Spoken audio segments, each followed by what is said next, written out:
안녕하세요. 박경희 변사입니다. 오늘은 우리나라 사업자들이 가상화폐 발행을 위해서 가장 많이 선택하는 나라인 싱가포르의 가상화폐 발행 관련 규제에 대해서 알아보도록 하겠습니다. 기본적인 규제뿐만이 아니라 최근에 싱가포르에서도 큰 변화가 있었는데요. 그 변화 내용을 주로 말씀을 드리도록 하겠습니다. 지난 시간에 잠깐 말씀을 드렸지만 싱가포르 같은 경우에는 통화청이라고 하는 마스에서 가상화폐 발행 관련 규제를 하고 있는데요. 2017년부터 ICO 관련해 가지고 마스에서는 가이드라인을 발표하면서 발행하는 사람들이 또는 투자한 사람들이 주의해야 할 사항들을 얘기를 했었고요. 그리고 2018년 11월 달에 이 가이드라인을 개정을 하면서 좀 더 많은 내용, 특히 STO 관련된 내용까지를 포함해서 가이드를 하고 있습니다. 그리고 2019년 1월 달에 페이먼트 서비스 액트라는 지급 서비스법을 통과시켜서 그동안은 규제가 없었던 유틸리티 토큰 중에서 디지털 페이먼트 토큰에 해당하는 경우에는 이 법에 따라서 규제를 받도록 그렇게 제도를 변경을 하였습니다. 오늘 말씀드릴 내용 중에서 페이먼트 서비스 액트의 내용이 사실은 가장 중요한데요. 페이먼트 서비스 액트가 제정됨으로써 그 이전까지 유틸리티 토큰에 대해서 전혀 규제가 없던 부분들이 말씀드린 대로 디지털 페이먼트 토큰에 대한 서비스를 제공할 때에는 라이센스를 받아야 하는 그런 규제가 새로 생겼습니다. 따라서 여기서 디지털 페이먼트 토큰이 무엇인지, 그리고 디지털 페이먼트 토큰 서비스는 또 무엇을 말하는 건지 이런 거에 대한 이해를 제대로 할 필요가 있겠죠. 먼저 지급서비스법이 말하는 지급서비스라는 걸 뭘 말할까요? 이 법은 단순히 가상화폐 발행에 대한 내용만을 다루는 그런 법은 아닙니다. 지급과 관련된 전반적인 것들을 모두 다루고 있는데요. 실제로 지급 서비스의 목록을 보면 계좌 개설 서비스, 국내외 송금 서비스, 그리고 카드 발행 은행의 카드 결제 서비스, 그리고 전자화폐 발행, 그리고 이제 저희가 주의 깊게 살펴야 하는 디지털 페이먼트 토큰 서비스의 제공, 그리고 환전 서비스의 제공, 이런 모든 지급과 관련된 서비스에 대해서 포괄적으로 규정하고 있는 그런 법입니다. 그럼 저희가 관심 있는 가상화폐와 관련된 내용들을 좀 살펴봐야 되겠죠? 먼저 디지털 페이먼트 토큰은 뭘 말할까요? 지금 법에서 정의를 하고 있는데요. 법의 정의를 살펴보면 디지털 페이먼트 토큰은 아래 각 호의 요건에 해당하는 가치에 대한 디지털 리프레젠테이션이라고 표시하고 있는데요. 이제 아래 요건들을 5가지를 열거하고 있습니다. 첫 번째가 단위, 유닛으로 표현될 것. 두 번째, 어떠한 통화로도 표기되지 않고 발행자가 어떠한 통화에도 연동시키지 않고. 세 번째, 이 부분이 사실 제일 중요한데요. 다툼의 소지도 있고요. 대중 또는 특정 부문의 대중이 재화 용역에 대한 대가 또는 채무 변제를 위한 교환 수단으로 사용하는 것이라는 요건을 두고 있습니다. 그리고 네 번째가 전자적으로 양도 저장 거래될 수 있을 것. 다섯 번째가 마스가 규정하는 다른 요건들을 충족할 것. 이렇게 5가지가 요건으로 기재되어 있는데요. 사실 생각을 해보면 첫 번째 단위로 표시, 두 번째 통화에 연동되지 않고, 네 번째 전자적으로 양도 저장. 사실 이거는 대부분의 유틸리티 토큰은 다 해당이 되고요.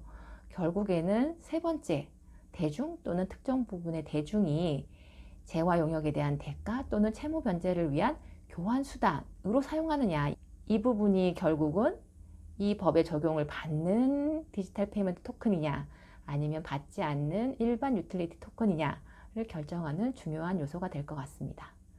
그리고 마스가 정하는 다른 요건들을 만족할 것이라고 했는데 아직 이에 대해서는 마스가 하위 규정을 발표하진 않았기 때문에 어떤 부분이 해당하는지는 아직 알 수는 없고요.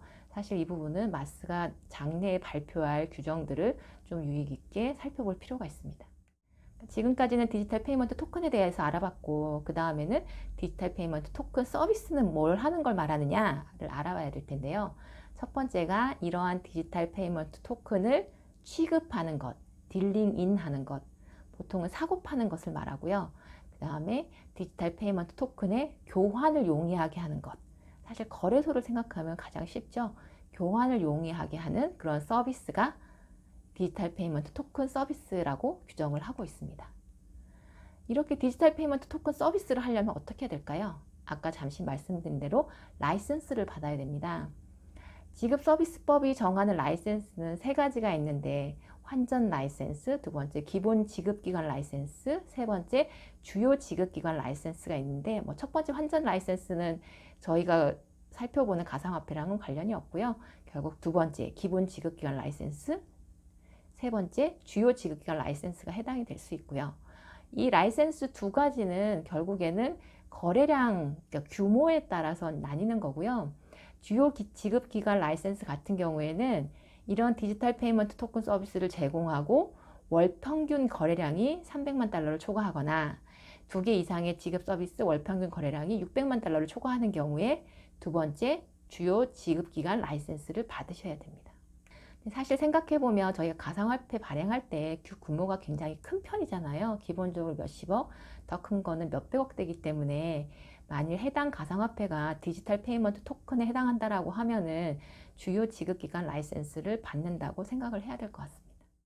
이처럼 기존에는 없던 일부 유틸리티 토큰에 대한 규제가 생겼기 때문에 실제로 싱가포르에서 가상화폐를 발행하고자 하시는 분들 같은 경우에는 내가 발행하려고 하는 토큰이 디지털 페이먼트 토큰에 해당하나를 면밀히 좀 살펴볼 필요가 있습니다. 따라서 백서가 만들어지게 되면 이 백서를 싱가포르 로펌에 전달을 하시고 이게 지급서비스법 적용이 되나요? 안 되나를 물어본 다음에 지급서비스법에 적용이 안 된다라고 하면은 싱가포르에서 그냥 발행 절차를 취하시면 될 것 같고요. 만일 지급서비스법 적용이 될 것 같다라는 의견을 받으시면 아까 말씀드린 대로 라이센스를 받아서 진행할 건지 라이센스를 받지 않을 수 있는 방법이 있는지를 연구하시고 또 다른 나라 옵션을 고려해 봐야 되는지 이런 다양한 문제들을 고민해 봐야 될 것 같습니다. 그리고 거래소 같은 경우에는 사실 거래소가 토큰을 한두 개만 거래한 데는 아니잖아요. 굉장히 다수의 토큰을 거래해야 되기 때문에 결국 거래소는 그 중에 어느 하나라도 디지털 페이먼트 토큰에 해당하면 라이센스를 받아야 되기 때문에 이제 사실상 라이센스를 받는 규제 내로 들어왔다라고 봐야 되지 않을까 싶습니다. 이처럼 디지털 페이먼트 토큰 서비스에 해당하는지 안 되는지를 살펴봐야 되기 때문에 아무래도 기존의 ICO와 관련해서 들었던 비용 대비는 좀 더 비용이 들 것 같고요. 그리고 검토 기간도 조금 더 소요된다고 생각을 해야 될 것 같습니다. 그리고 아까 좀 전에 말씀드린 대로 마스에서 하위 규정을 발표하겠다고 했는데 아직까지 발표가 되지 않았기 때문에 하위 규정이 어떤 식으로 규정이 되는지도 좀 살펴볼 필요가 있고 실제로는 어떤 가상화폐에 대해서 마스가 이거는 디지털 페이먼트 토큰이다, 이거는 아니다 이런 판단을 내려줄 수 있거든요. 이런 판단이 되게 중요할 것 같습니다.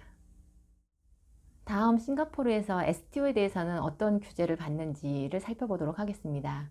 지난번에 잠깐 말씀드린 대로 증권형 토큰의 발행에 대해서는 어느 나라든지 증권 관련 법령이 적용된다고 했잖아요. 싱가포르도 마찬가지로 Securities and Futures Act가 적용이 되고요. 이 법령에 따라서 공모를 하는 경우에는 투자설명서, 프로스펙터스라고 보통 얘기를 하는데 이러한 투자설명서를 발행하고 마스에 등록을 하여야 됩니다. 다만 몇몇 예외가 있거든요. 첫 번째가 기관이나 적격 투자자한테만 제한을 하는 경우, 여기서 적격 투자자는 보통 자본이 많거나 투자 경험이 많은 그런 분들을 얘기하는 거고요. 그리고 12개월 내에 50명 이하한테 오퍼하는, 소규모의 인원들한테만 제한을 할 때는 투자 설명서 작성 의무가 면제됩니다. 그리고 금액적으로 12개월 내에 500만 싱달러 이하를 모집하는 경우에도 이러한 투자 설명서 작성 의무가 면제됩니다. 따라서 STO를 싱가포르에서 하려고 할 때는 이러한 면제 사유에 해당할 수 있는지 사업의 구조를 잘 살펴보시면 좋을 것 같습니다.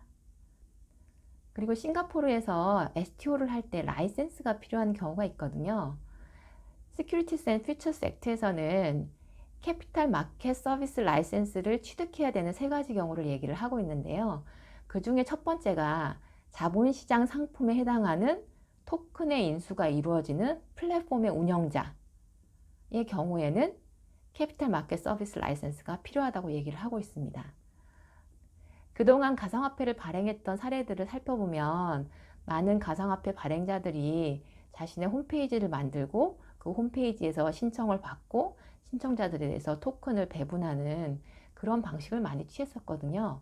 이런 방식을 취하게 되면 토큰의 인수가 이루어지는 플랫폼의 운영자로서 캐피탈 마켓 서비스 라이센스를 받아야 될 수도 있습니다.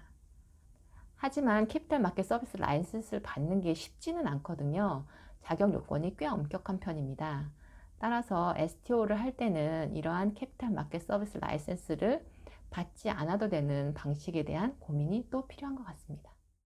이 정도가 싱가포르에서의 가상화폐 발행, 즉 ICO, STO에 관련된 규제 및 그리고 최근의 동향에 대한 설명이었습니다. 다음 시간에는 몰타에 대해서 한번 알아볼게요. 오늘은 이 정도로 마치고요. 도움이 되셨으면 좋아요, 구독 꼭 눌러주세요. 감사합니다.